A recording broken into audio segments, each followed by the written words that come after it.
Client. எனக்கு எங்க அப்பா வந்து 10வது தான் படிக்க வச்சிருக்காரு. எனக்கு தெரிஞ்சது ஒண்ணுமே இல்லை. நான் வந்து மில்லு வேலைக்கு தான் போயிட்டு இருக்கேன். சொல்லக்கூடிய பெண்கள் வந்து நிறைய பேர்த்த பார்த்துருக்கேனுங்க. அந்த கிளைண்ட்டுகளுக்குள்ள நான் என்ன சொல்றேன்னா, அதாவது வறுமை ஒரு காரணமா இருக்கலாம். அதனால +2 தான் என் படிப்பு, 10th தான் என் படிப்பு அப்படின்னு சொல்லிட்டு இருக்கிறது வந்து உங்களோட குறைபாடு. எப்ப பார்த்தாலும் பேரண்ட்ஸ் வந்து நம்ம குத்தம் சொல்லக்கூடாது. இப்ப நீங்க வேலைக்கு போறீங்க, ஏன் உங்களால படிக்க முடியாதுன்னா நிச்சயமா படிக்க முடியும். போஸ்ட்ல தான் நிறைய கோர்ஸ் இருக்கு. அது மட்டும் இல்லாம இப்ப ஒரு 3000 2000 கொடுத்தாலே கம்ப்யூட்டர் கோர்ஸ் எல்லாமே நம்ம படிக்கலாம். சரிங்களா?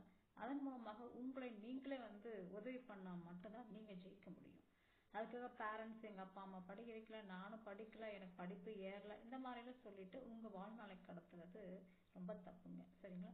ஏன்னா உங்களுக்கு மீறி போனா 30 வயது இருக்கலாம், இல்ல 35 இருக்கலாம். ஏன்னா 60 வயசு ரிட்டையர்மெண்ட் வாங்கினவங்க கூட பாத்தீங்கன்னா படிச்சு மேல வந்தது, அதாவது முன்னேறி இருக்கிறத வந்து நான் பார்த்திருக்கிறேன். அதனால நான் என்ன சொல்றேன்னா, வயது வந்து முன்னேற்றத்திற்கு தடை இல்லை. அந்த முன்னேற்றத்திற்கு எந்த மாதிரி படிப்புகளோ தொழிலோ இல்ல வேலையோ என்ன இருந்தாலும் அதை கத்துக்கிட்டு செய்யறது மிக சிறப்புங்க.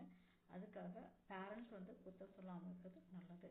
ஏன்னா அதாவது 30 வயசு ஆனா படிக்க கூடாதுன்னு எந்த ஒரு சட்டமும் சொல்ல. இந்த காலத்து அருமையான சட்டங்கள்.